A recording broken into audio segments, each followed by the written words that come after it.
Habang nagpapa-check up nga kami, naisip na namin kung ano magiging pangalan ng baby number 2. At nag-grocery na nga rin tayo mga mare para nga may stock na rin. Sa mga oras nga na to, nasa alas 9 na nga ito mga mare kasi yung OB ko hanggang 1 lang kaya hinahabol nga din namin. Bukod nga doon ay sasabay din si Kulot mga mare para makapagpa-enroll nga din mga mare. Kaya lang nagulat naman ako pagpasok ko, nandito nga si Gael, inakyat pala dito mga mare at gustong sumama, na awa naman nga ako. Kaya lang hindi na makakasama kasi hindi ko naman na-ready yung mga gamit niya mga mare, kaya sabi ko next time na lang. Abay putok naman nga yung blush on ko dito mga mare kaya pinunasan ko na rin. Sakto naman nga pagpunta ko dito wala pang masyadong pasyente kaya naman nga mga mare naupo na nga lang din kami dito. At ayun nga nakita nga na 10 weeks and 6 days na nga ako mga mare. Ang due date ko pa nga mga mare ay December 24. Ako magkakataon ay manganganak pa yata ako sa Pasko mga mare. Kaya tiyak wala kaming handa sa Pasko dahil sa ospital nga tayo noon. Dahil nga mga mare nasa alas 11 na nga nito kaya naman nga dumaan na nga kami dito sa kinainan nga namin nung nakaraan na Eat All You Can. Paminsan-minsan lang naman nga ito mga mare kaya syempre susulitin na rin natin. Naalala ko pa nga dati nag-ipon nga ako mga mare na may trabaho ako para makapakain ko nga dito sila mama. Si tatay nga sa takot niya mga mare sa maraming tao at syempre unang beses namin makakain sa ganito ay talaga naman nga uminom pa kahit konti pampalakas ng loob. Pero kahit papaano naman ay hindi na siya mga mare mahiyain. Etong si Kulot talaga kahit saan ay tawa yan ng tawa mga mare na akala mo talaga ay walang iniisip sa buhay. Si Ran nga kahit papaano wala na yung mga pimples niya mga mare at eto nga si Kulot nag-video pala dito nung pinakuha ko nga ng dessert. Sa mga ganitong kainan ay lugi talaga kami mga mare kasi talagang napakahina nga namin kumain. Hindi na rin kami nagtagal dito mga mare kasi busog na rin naman kami kaya naman nga pumunta na rin kami mga mare dito sa bayan. Ewan ko naman nga etong kay Ran nasa kanya yung cellphone hindi pala nakapag-video. Ito pala yung pinang-grocery namin kanina. Itong binili nga namin na to pang 5 buwan na nga ito at habang inaantay pala namin si Kuya Mark eto nga mga mare ay naglalambingin nga ang dalawa. Sobrang sweet naman yan. Dahil ang mga oras nga na to ay si Kuya Mark nag-grocery nga din kaya inantay na nga lang din namin mga mare. Bandang alas 2 na rin pala nung makarating nga tayo dito at talaga naman napakalakas nga ng ulan. Si Ran nga pagdating ay sumakit nga ang tiyan kaya naglagay siya ng ganito mga mare. Ako naman nga ay nagpahinga muna nga ako dahil sobrang sakit din ng braso ko dahil nga mga mare nagpa-vaccine din ako. At habang nagpapahinga pala ako mga mare, etong si Ran inasikaso na nga rin yung mga paglalagay nga ng mga rice cooker. Marami pa rin kasi tayo ditong lilinisin mga mare at kung mapapansin nyo marami tayo dyan sampay dahil kalalaba nga lang yan ni Ate Marlene kaya hindi pa naman nga nailalagay sa lalagyanan. Pero kapag naman nga mga mare tuyo na yan inaalis na nga yan ni Ate Marlene at ilalagay na yan sa lalagyanan para syempre hindi masakit sa mata. Akala kasi ng iba nakadisplay nga lang yan mga mare dyan. Hindi mga mare sadya talaga na wala naman tayong sampayan sa labas na malaki. Tag-ulan pa kaya hindi naman talaga mailalabas nga yan. At eto nga inassemble na nga ni Ryan yung mga pinagbibili niya nga sa online. Sakto rin kasi to sa lalagyanan nga natin ng mga rice cooker. Saka meron dito mga mare lalagyanan nga ng sibuyas. Mas maganda kasi may ganito tayo talaga naman magiging organized din mga mare yung mga gamit nga natin at madali na lang nga nating makikita yung mga bagay-bagay kaysa naman nga natatabunan. Mas naging maluwag din kasi yung bodega nga natin mga mare kaya nakabili rin nga tayo ng ganito. Dapat ipapagawa pa nga namin to sa manggagawa kaya lang sabi namin mas mapapamahal pa nga kami. May mga nabibili naman nga ganito ganun na nga lang mga mare ang gagawin nga natin at eto nga yung itsura niya diba ang ganda-ganda nga rin. Ang kagandahan pa dito kapag maglilinis ka hindi siya nakapix kumbaga mailalayo-layo mo nga siya. Maswerte nga ang lahat ng makaka-order ngayon dahil meron pa rin tayong pa-freebies mga mare na meshnet kaya lang 135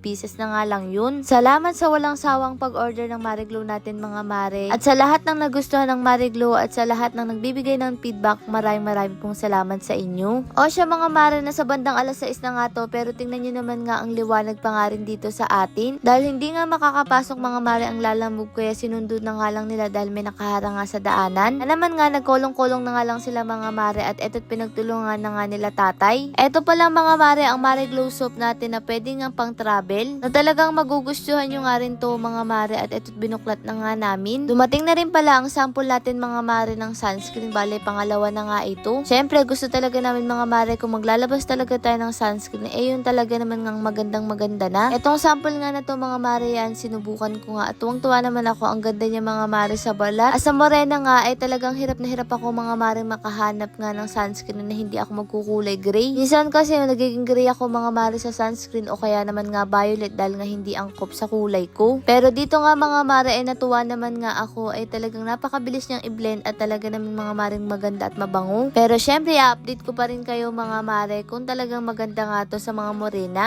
O siya mga mare mga pinamili natin kanina ngayon pa nga lang din natin maaasikaso kaya naman nga sinimulan na nga ni Ran ilagay nga dito. Siya nga lahat kumuha niyan mga mare, nilakihan na nga niya kasi alam niya nga na isang taon na nga yata bago kami makapag-grocery ulit. Hindi talaga kasi kami mga mare nag-grocery buwan-buwan, kung kailan lang maisipan ganyan o kung kailangan na. Kaya dinamihan na nga rin ni Ran at yung medyo malalaki na nga rin yung pinagkukuha niya, pero hindi naman nga ganun karami. Siya nga pita nga lang mga mare, binili niyang biskuit saka Skyflakes. At syempre mga kailangan din tulad nga ng asukal, mga sardinas kapag nga walang ulam, mga mantika, toyo. Bumili na rin pala siya mga mare ng palaman. Habang pinagmamasdan ko nga dyan si Ran, naalala ko yung mga panahon nang nagbabudget nga lang din kami sa amin. Na kailangan sa 500 nabili na nga namin yung pangangailangan namin sa isang linggo. Siguro nga naiisip din nga yun ni mama. Kasi nga nung mga oras nga na to, nandito lang naman nga si mama sa gilid at nagkukwento nga nung kung ano-ano din. Nakakatuwa kasi nararanasan na nga to ng mga magulang ko. Lord, marami pong salamat sa lahat ng blessing. Syempre sa inyo mga mare, paano ba yun bukas na lang ulit?